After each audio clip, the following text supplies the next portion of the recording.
Are you able to tell me what on earth has just happened and what effect this is going to have on the deal?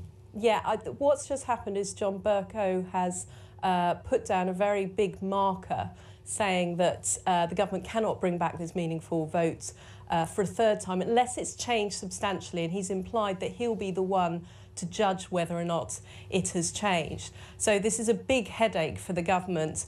There are ways in which they could bring it back, but both the ways that they could do so are going to cause them even bigger problems. Well, what are they? The first way is that they can themselves put down some kind of motion, a paving motion, to say, we want to suspend these rules for this particular vote. We know the convention exists, but we'll set it aside for this vote. But to do so, they'd have to have to get a majority to pass that initial motion. So that's a big complication for them. The other way is, obviously, this rule applies for this parliamentary session. And remember, this is a 2-year parliamentary session that was supposed to be in order to bring through all of the Brexit vote. That's supposed to end this summer, and they might try to bring forward the end of this session earlier in order to get a new session started and try the vote then. Well, that means proroguing Parliament.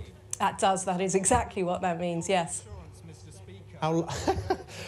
Sorry, forgive the manic No, laughter. absolutely. I think we're all in the same boat with this, aren't we? We're all wondering where on earth we are. Exactly, and that's the sort of the extreme state that we've got to in terms of Theresa May trying to bring this deal through, and the huge confusion that there is over process, over how Parliament can navigate its way through this vote. That's why it's such a huge headache for the government. But they must have known that this was coming.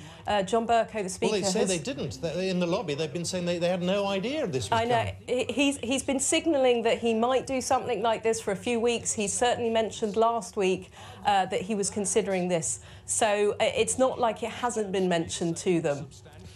Is this a constitutional crisis? It's heading that way. Certainly, if you find that the government can't get their motion even voted on, yeah, there are odds with the Speaker. It's a big tussle that's going on at the moment just for the process of Brexit, let alone the outcome. And it's hugely confusing for many people. So it's a shambolic state, yeah. Catherine Haddon, thank you very much. Good to talk to you again.